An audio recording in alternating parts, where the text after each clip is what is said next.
নতুন এক পরিকল্পনা নিয়ে মাঠে নেমেছে নিষিদ্ধ সংগঠন ছাত্রলীগ। শেষ যুদ্ধের ঘোষণা দিল আওয়ামী লীগ। জানুয়ারিতে সর্বকালের বড় সমাবেশের ডাক। আবারও উত্তাল ঢাকার রাজপথ। নতুন কর্মসূচি নিয়ে রাজপথে মহাসমাবেশের ডাক দিয়েছে বাংলাদেশ আওয়ামী লীগ। 2025 সালের জানুয়ারিতে এই আন্দোলন অনুষ্ঠিত হবে। আওয়ামী লীগের আন্দোলন সফল করতে সকল নেতাকর্মীদের অংশগ্রহণ করার আহ্বান জানিয়েছেন শেখ হাসিনা পুত্র সজীব ওয়াজেদ জয়।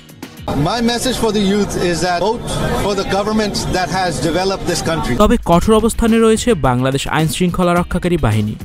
বঙ্গবন্ধু সৈনিকেরা আন্দোলনের মাধ্যমে ডক্টর মোহাম্মদ ইউনূসকে পতন ঘটানোর কঠোর সিদ্ধান্ত নিয়েছে, এমনটাই ধারণা করছে বাংলাদেশের রাজনৈতিক বিশ্লেষকরা। তারা বলেন, আওয়ামী লীগ কি কোনো ছোট দল? আওয়ামী লীগ কি ছোট দল? আওয়ামী লীগ কি কোনো বাম সংগঠনের মতো ছোট দল বা অন্য কোনো দলের মতো ছোট দল? স্টুডিও 4D আপনাদের জন্য নিয়ে এসেছে শীতাতাপ নিয়ন্ত্রিত স্টুডিও সুবিধা, আছে অত্যাধুনিক মেকআপ রুম। বিস্তারিত জানতে এখনই কল করুন 01974860664। হাউসটি দেখতে চলে আসুন আমাদের ঠিকানায় শেখেরটেক রোড নাম্বার 9, বাড়ি 24।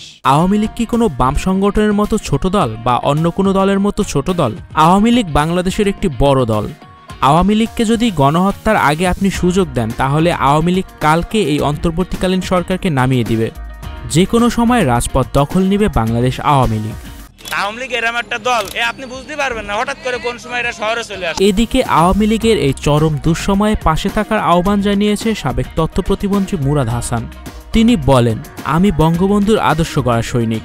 আমি মনে প্রাণে আওয়ামী লীগকে ভালোবাসি। আমাদের পতন ঘটানো এতটা সহজ কাজ না।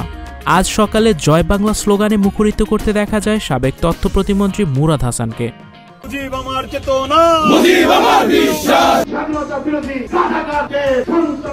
তিনি বলেন, স্বাধীনতা বিরোধী রাজাকারদের সন্তানেরা, রাজাকারেরা বাংলাদেশের রাজনীতির নামে অপরাজনীতির পক্ষে কেউ থাকবে না।